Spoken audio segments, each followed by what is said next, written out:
afternoon, ladies and gentlemen. I'm Mutabatsindi Chinakawo. I'm reporting live at the University of Limpopo. I will be giving you updates on the top stories that we are following up today.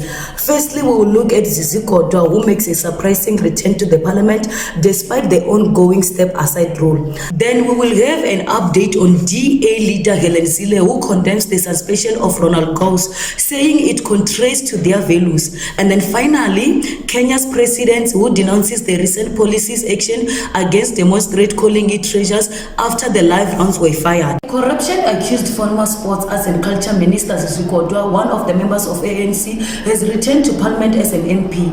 Despite facing corruption charges, and the opposition COSATU criticizes ANC for allowing Kodwa's return, saying it undermines the ANC commitment to accountability. Kodwa's appointment raises questions about the ANC step-aside rule and its commitment to holding public representatives accountable for corruption. Kodwa was arrested on the 5th of June 2024 and out on a 30,000 bail after appeared in Palm Ridge Magistrate Court, whereby Kodwa was facing allegations of receiving 1.6 million in bribes between April 2015 and February 2016 when he was still a Minister of Sports, Arts and Culture, and also involved to related contract worth over 460 million awarded to EOH Holding in 2016, whereby Zondo Commission found that the former minister Zizi Kodwa was involved in transaction with EOH's former director Chehan Meiki and received bribed and other benefits also. Fikile Mbalolo told the journalist earlier this month that Kodwa resigned as a member of the ANC National Executive Committee and National Working Committee. He downplayed the case and claimed his innocence. He was sworn in with 58 others MPs from the MK party who missed the initial session. He suspended Ronald Gous over his resistance, which surfaced on social media days after swearing in SNP. The party says it has established the video in which Gous uses unpleasant language is genuine and not fake as initially suspected. Gous has been removed from his duties with immediate effect while he faces disciplinary charges before the party's Federal Legal Commission.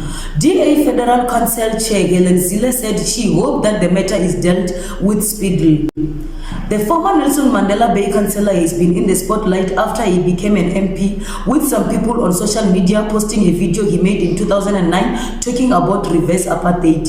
He made the comments while decrying then President Jacob Zuma and then ANC Youth League leader Julius Malema singing songs about killing people based on their race. Now in the studio we have one of the South African citizens, Mr. Pandamudzi, who is going to raise his opinions about the DA's decision to suspend Ronald Gous. Mr. Pandamudzi, can you please explain the decision which was took by the DAs to suspend the minister? Thank you, our journalist, Ms. Chinakawo, and the viewers out there. So I think the DA has taken a right decision when they suspend their minister, Ronaldo, because what he did was wrong and it's against our freedom. But then Ronald Gous claims that he's not a racist, but regrets the tone he used in that video. Do you believe him? And should that be taken into account during the disciplinary process? So, as you can see on the videos that we see going viral on the social medias, it's clear that that minister is racist, because we have evidence, we have proof that he's a racist. I don't think it's a good candidate to our country. It's not a good example. He cannot run our country while he don't feel the same about us black people. South Africa is closely monitoring the severe unrest in Kenya, where President William Ruto has condemned widespread protests against a controversial finance bill as treasonous. The violence, which included police firing live ammunition and using tear gas, has led to multiple casualties and heightened concerns about human rights violation. The turmoil in Kenya could have significant repercussions for South Africa. As a key economic partner in the East African region, Kenya's instability might disrupt the trade and investments for South African business operating there. The unrest could also impact regional trade routes and economic stability. Politically, the situation in Kenya may spark discussion in South Africa about the handling of public dissent and the use of force by authorities. South African political analysis and leaders might use the Kenyan events to critique or reinforce local policies on civil rights and protest management. In South Africa, reaction message do you think House suspension sends to other DS members and the broader public? I think it's very important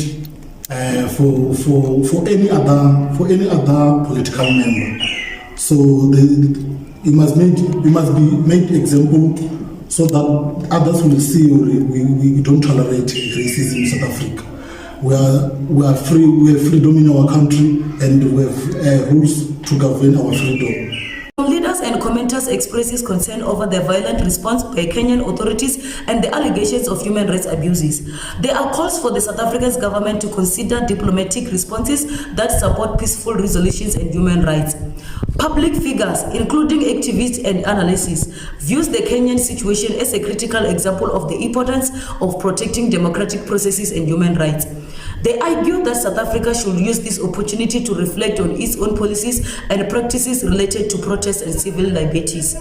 The ongoing unrest in Kenya, marked by violence and allegations of human rights abuses, is causing ripples in South Africa. As the situation unfolds, it is crucial for South Africa to carefully consider its diplomatic and economic strategies in response to the instability in its regional neighbor. Ladies and gentlemen, thank you for watching. Good day and goodbye.